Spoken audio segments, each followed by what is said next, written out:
I knew the moment he said it, my father wasn't joking. "At least you're dressed for serving drinks," he announced loudly, motioning for the guests to look at me. Their laughter hit like scattered glass. I kept my face still, fingers wrapped around the champagne bottle the staff handed me after he pushed me toward their table. I poured the drinks. I didn't look at him. And then I walked out without a sound.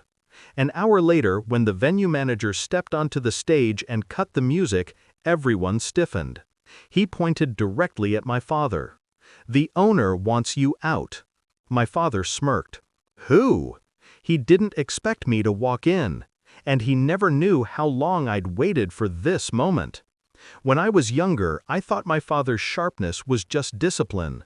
The cutting remarks, the comparisons, the way he praised my sister publicly and corrected me privately, I told myself it was love misshaped, not cruelty. I clung to the softer memories, him teaching me to drive, telling me I had a good head for business, promising future plans where we'd run something together.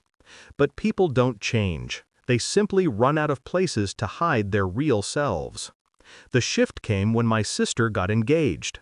Suddenly, every conversation was about her. Every compliment he ever denied me, he threw at her. Every mistake he ever scolded me for, she got applauded for overcoming. I didn't mind her happiness. I minded how he used it to dim mine. 2 months before the wedding, I found the email. He'd sent it to the venue manager, my friend, the same friend who helped me start my event logistics company, begging him not to entertain my delusions and to ignore any claim I made about co-owning the venue. "She's always trying to latch on to other people's success," he wrote. Latch on! He knew damn well the venue existed because of my investment. He knew I put my entire savings into it before my friend and I became legal partners. He knew I spent nights building spreadsheets while he dismissed my efforts as a hobby. But the email wasn't a warning. It was a humiliation. He wanted to keep me small, invisible, manageable. That was the night something inside me clicked into place.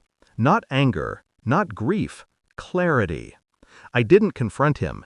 That would have given him the power he craved. Instead, I contacted the legal team and solidified my ownership, 51%. A detail my father never bothered to ask about because, in his mind, I was incapable of anything significant. My friend agreed to let me handle the wedding's final operational file. Not sabotage, just access. I studied every detail, every service order, every contract clause, and then I found my opening.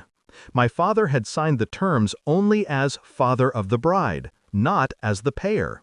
My sister's fiancé had paid from their joint account, meaning legally my father held no authority in the space. He was just another guest. The insult at the staff table wasn't part of my plan, but it made the timing beautiful. As soon as I walked out, I went straight to the operations office. I showed the venue manager the partnership agreement. I asked him to enforce the code of conduct clause, one that allowed removal of any guest who caused targeted humiliation, disruption, or bullying of staff. He read it twice, looked at me, nodded. Not out of friendship, out of professionalism. He knew what my father did. Everyone saw it. We waited for the moment the dance floor was full, the cameras recording, the attention centered. Then he walked out and cut the music. When I walked in behind the venue manager, the air shifted. My father's smirk froze. "You?" he said. I stepped closer, voice calm enough to freeze the room. "You're being removed for violating the venue's conduct policies. Don't worry, it was signed by the actual owner." His eyes twitched. "Owner? I slid the partnership document into his hand. His face drained. "You invested? In this?"